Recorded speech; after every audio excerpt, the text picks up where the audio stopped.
كانت ليلة عادية جدا ولا في بالي حاجة ولا متوقع إن أي حاجة تحصل. الساعة كانت داخلة على 12 بالليل وفجأة جرس الشقة رن. قلت عادي يمكن حد غلطان.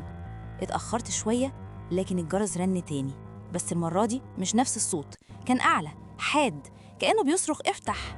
قلبي دق جامد. قربت من الباب، فتحت بحذر. مفيش حد، بس على الأرض كان في صندوق خشبي صغير مليان خدوش شكله قديم وكأنه لف بلاد كتير قبل ما يوصل عندي. مفيش اسم، مفيش ورقة ولا أي علامة تقول مين بعت الصندوق ده.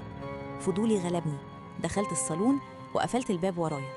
فتحت الصندوق، لقيت مفكرة قديمة ورقها مصفر مليانة أسماء، تواريخ ورسائل مكتوبة بخط غريب مش شبه خط أي بني آدم.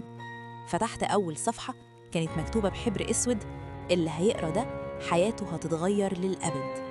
أول ما قريت الجملة حسيت بقشعريرة، كأن المفكرة نفسها بتهمس لي: